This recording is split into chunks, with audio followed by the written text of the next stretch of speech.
Over the course of COVID, if we think COVID started in March 2020, the RBA cut the cash rate from 75 basis points, which was low, effectively down to 10 basis points by the time we got to November. About 50% of the bank loan portfolios were originated during that period. So when we think that something like 35% of people have got a mortgage, that's 17% of households borrowed when interest rates were really cheap. In Sydney, at the moment, the cash rate is 3.35, but as of last night, the market was telling it will go to 4.35. So if you add all of that up, if you were the median borrower in Sydney in January 2022, by the time you get to the middle of this year, your monthly repayment will gap up something like $1,900 a month.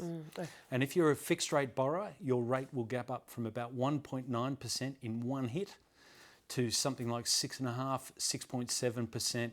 It's gigantic. So the fact is everyone ends up feeling this, but it's basically the new borrowers, which is about 17% of households, and basically the 30% of people that are renting. Okay, well, so we hear about these buffers that people have that might protect them from the upcoming changes to their repayments. Something like 270 billion in excess savings, 110 billion of that is in mortgage offsets. When is that likely to run out, and who'll run out first? Well, if we think about it, is that when I apply for a loan, for the bank that is taking on board the loan, they've got to take the current home loan rate and add 3%.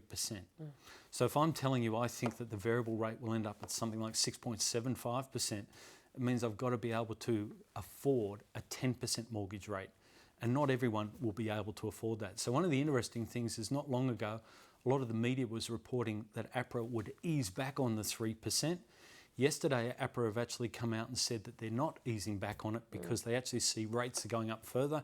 And I've got to tell you, that makes a lot of sense, because if you think rates are going higher, why would you allow people to borrow more now?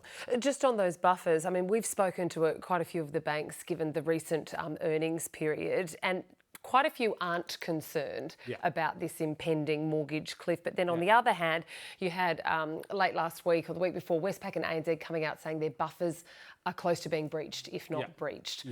What's the landscape? If we were to reflect on what we've seen in some recent bank results, we can see that basically the 30-day arrears is starting to gap up rather sharply.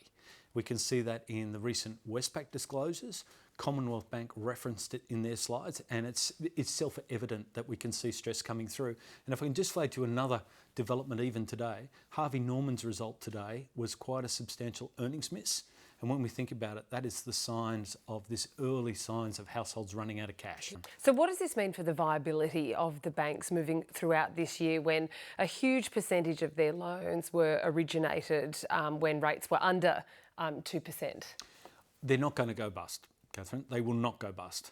But when we have a look at them, they are amongst the most expensive banks in the world. So if I'm a bank equity investor, it feels to me like they will be somewhat cheaper in 12 months' time than they are today. Because one of the other things that is going on is this great wall of liquidity that we can see in Australia at the moment. It drains off rather quickly as interest rates basically rise. So we go from an environment where everyone's got way too much cash to that surplus cash disappearing. And just going back to one other point you made, this massive pool of deposits that we've got, that is not all in the households that have got the debt. So you're going to have some people that this doesn't impact, and you're going to have the employee households with the debt that it impacts a lot. So it's going to feel very different to very different groups of people. We're seeing fierce competition for mortgages right now. There's this surge in refinancing ahead of mid-year, cashbacks, incentives, etc. What impact is that going to have on the banks and their future profitability? The answer is down. And the reason for that is that when we have a look at it, and this is all a matter of opinion, but what we can see is that ANZ and Westpac have lost a bucket load of housing market share in recent years. And I think it's to the point where it actually it's got some fairly serious implications for the management of both those organisations. So at the moment, we can see them both discounting and increasing their cashbacks, where we've got Commonwealth Bank and National Australia Bank basically quite willing to actually cede market share. The new player that we can see in the market, however, is Macquarie. And Macquarie continue to grow their housing market share. But the other thing Macquarie have done is they've really disrupted the deposit environment, and they're growing market share in deposits very quickly, which means the banks are raising their deposit rates quite aggressively, both term deposits and at call. And in my career, and I've been doing this for quite a while, I have never seen banks face a simultaneous price war on both new lending for housing and incremental deposit pricing. That was one of the very clear things that came out of the Commonwealth Bank result the other day.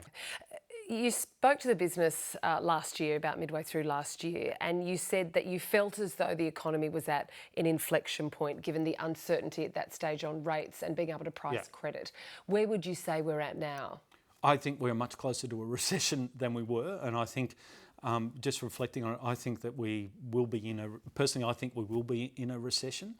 When we look at Australia, it's really important to identify the fact that the resources is about 12% of GDP, services is about 70%.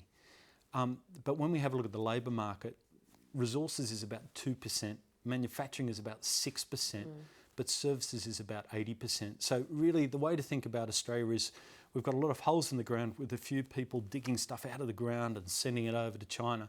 And then we buy everything from overseas. This is a very services-based economy, and we can already see the cracks starting to appear as households run out of cash. So I am more miserable than I was even 12 months ago. Brian Johnson, thank you. Thank you.